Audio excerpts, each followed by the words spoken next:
2025 का साल south Asia के लिए बहुत हैवी रहा। इंडिया और पाकिस्तान के दरमियान मई 2025 में जो एक छोटा सा लेकिन बहुत डेंजरस कन्फ्लिक्ट हुआ, वो न सिर्फ दोनों मुल्कों को न्यूक्लियर वार के ब्रिंक तक ले आया, बल्कि उसने अमेरिका के प्रेसिडेंट डोनाल्ड ट्रंप की साउथ एशिया पॉलिसी का भी रंग बदल दी। वही डोनाल्ड ट्रंप है जो पहले अपनी स्पीचेस में इंडिया के प्राइम मिनिस्टर नरेंद्र मोदी को ट्रू फ्रेंड कहकर इंट्रोड्यूस किया करते थे, लेकिन कुछ ही महीनों में डोनाल्ड ट्रंप का रवैया नरेंद्र मोदी से नाराजगी तक पहुंचे और पाकिस्तान की तरफ एक अनप्रेसिडेंटेड आउटरीच देने को मिला, जिसमें पाकिस्तान के army chief field marshal general Syed Asim money और व्हाइट हाउस के अंदर लंच पर बुलाना शामिल था। आज की इस वीडियो में हम मई 2025 के कॉन्फ्लिक्ट से लेकर आज के दिन तक ट्रंप, पाकिस्तान और इंडिया के बीच होने वाले तमाम डिप्लोमेटिक ट्विस्ट्स और पावर प्लेस को सीधी सिंपल लैंग्वेज में डिस्कस कराएंगे। हर इवेंट के कॉन्टेक्स्ट को समझेंगे, उसके पीछे के मोटिव को एनालाइज करें और देखेंगे कि इस ट्राइलिटरल रिलेशन का बैलेंस कैसे शिफ्ट हुआ। डोनाल्ड ट्रंप जब पहली दफा 2017 में प्रेसिडेंट बने, तब से उन्होंने इंडिया के साथ एक क्लोज पर्सनल रिलेशनशिप बॉन्ड बनाने की कोशिश की। 2019 का howdy Modi rally Houston Texas में और 2020 का अहमदाबाद स्टेडियम इवेंट इस बॉन्ड की एक झलकी था।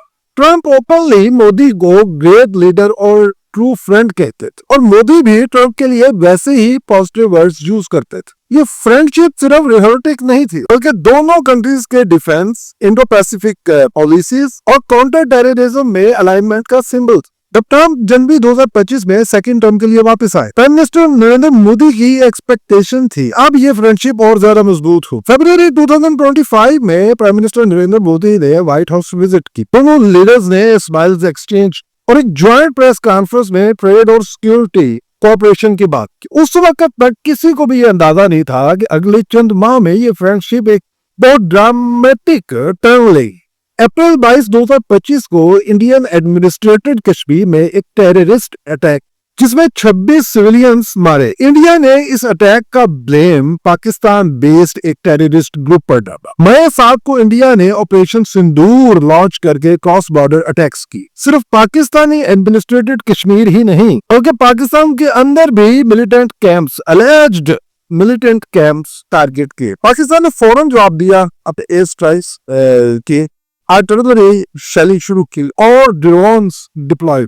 4 दिन तक दोनों तरफ से इंटेंस मिलिट्री एक्सचेंजेस होते रहे। फाइटर जेट्स का डॉग फाइट हुआ, मिसाइल्स और आर्टिलरी राउंड्स एक्सचेंज हुए और सिविलियन एरियाज भी इफेक्टिव। पाकिस्तान ने क्लेम किया कि उन्होंने multiple Indian war planes shoot कर दिए, जिसमें एडवांस्ड राफेल जेट्स भी शामिल थे। इंडिया ने भी Pakistani drone and aircraft shoot करने का क्लेम किया। इस छोटे लेकिन इंटेंस कॉन्फ्लिक्ट ने पूरी इंटरनेशनल कम्युनिटी को शॉक कर, क्योंकि दोनों कंट्रीज न्यूक्लियर पावर है और अगर एक्सक्लेशन कंट्रोल ना होता तो ये एक बड़ा डिजास्टर बन सकता था। कॉन्फ्लिक्ट शुरू होने पर ट्रंप का पहला रिएक्शन काफी कैजुअल था। उन्होंने रिपोर्टर्स को कहा कि he just heard about it and it's a shame, ये थाउजेंड ऑफ ईयर्स से लड़ रहे आपस में। ट्रंप की टोन से लगा कि शायद अमेरिका इस दफा कोई एक्टिव मीडिएशन नहीं करे। यूएस ऑफिशियल्स ने दोनों साइड्स को रिस्ट्रेंट और डी एस्केलेशन एडवाइस की, लेकिन ब्लेम गेम अवॉइड किया। Secretary of the state Marco Rubio ने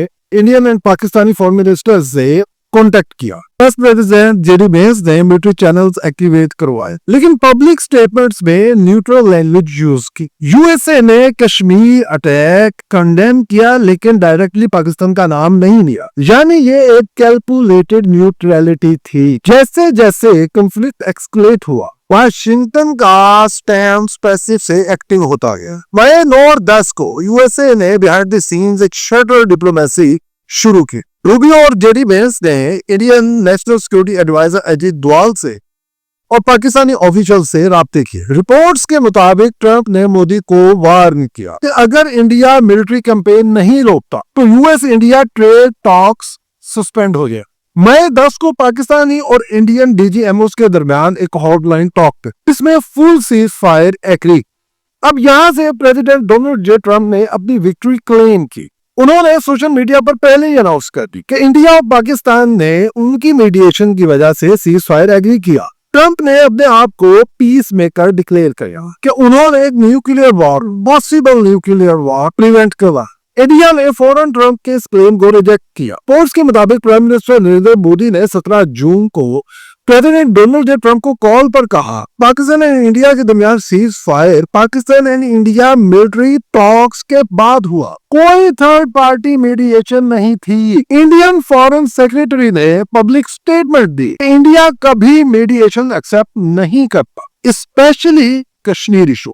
न्यू दिल्ली के लिए यह मैटर सिर्फ एक प्राइड का नहीं था, यह फॉरेन पॉलिसी प्रिंसिपल था। अगर इंडिया एक्सेप्ट करता कि यूएस ने मीडिएट किया है तो पाकिस्तान के साथ बायलैटरल डिस्प्यूट में एक प्रेसिडेंट सेट हो जाता जो इंडिया की पोजीशन को वीकन करता, कमजोर कर। और दूसरी तरफ पाकिस्तान ने ट्रंप के मीडिएशन क्लेम का पूरा फायदा उठाया। इस्लामाबाद ने प्रेसिडेंट डोनाल्ड जे ट्रंप को नोबेल प्राइज के लिए नॉमिनेट करने का ऐलान किया। पाकिस्तान के मीडिया ने एक नैरेटिव बिल्ड किया, प्रेसिडेंट डोनाल्ड जे ट्रंप का रिस्पॉन्सिबल बिहेवियर और उनका न्यूक्लियर रिस्ट्रेंट पॉलिसी तारीफ के का। अब ये सिचुएशन पाकिस्तान के लिए एक डिप्लोमेटिक विन थी। इंडिया और पाकिस्तान को एक लेवल पर ब्रैकेट करके यूएसए ने पाकिस्तान को इक्वली स्टेटस दे।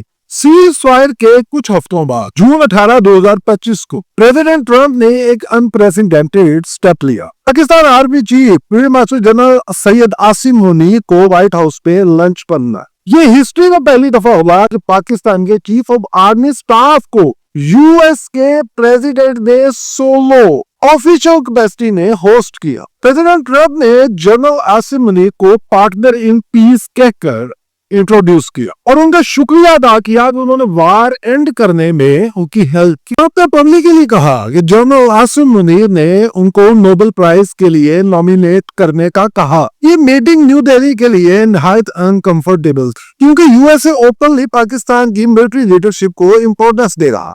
इंडियन डिप्लोमेट्स ने इसको एक वार्निंग सिग्नल समझा कि ट्रंप की साउथ एशिया पॉलिसी शिफ्ट हो रही।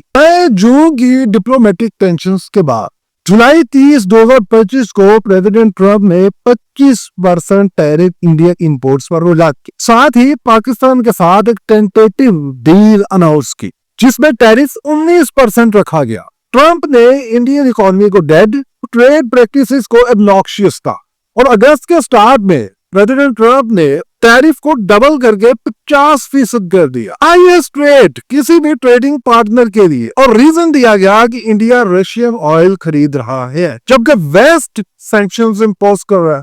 इंडिया ने इस टैरिफ मूव को एक्सट्रीमली अनजस्ट करार किया, इन रिटेलिएट नहीं किया। लेकिन इसके बाद मोदी का एक China visit plan trade signal था कि इंडिया अल्टरनेटिव पार्टनरशिप्स एक्सप्लोर कर रहा है। ये पूरा ड्रिफ्ट समझने के लिए हमें 3 कंट्रीज के मोटिव समझने पड़े। ट्रंप का motive ego plus transactional leaks, ceasefire का क्रेडिट क्लेम करके डोमेस्टिक पॉलिटिकल पॉइंट्स लेना, ट्रेड हॉक्स को सेटिस्फाई करना और पाकिस्तान को टेम्पररी वू करके रीजनल लेवरेज ले। इंडिया का मोटिव स्ट्रेटेजिक ऑटोनॉमी प्रोटेक्ट कर, फॉरेन मीडिएशन रिजेक्ट करना, डोमेस्टिक पॉलिटिक्स में फार्मर्स स्पेशलिस्ट को अपील कर। पाकिस्तान का मोटिव इंटरनेशनल रेलेवेंस को रीगेन कर, यूएसए के साथ इक्वेशन इंप्रूव कर और इंडिया के साथ डिप्लोमेटिक पैरिटी हासिल कर। चाइना फैक्टर भी इंपॉर्टेंट है। यूएस इंडिया पार्टनरशिप का बेसिक गोल चाइना को बैलेंस करना था, लेकिन ट्रंप की इंडिया पर हार्ड लाइन अप्रोच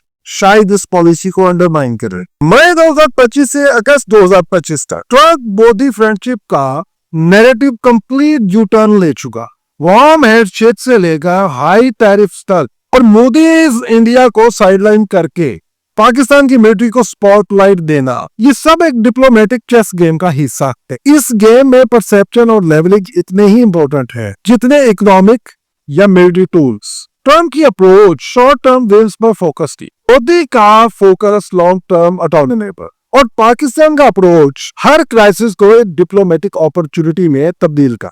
ये ट्रायंगल अब एक अनस्टेबल इक्विलिब्रियम में है। अगला कॉन्फ्लिक्ट या पॉलिटिकल चेंज इसे फिर से रीसेट कर सकता है।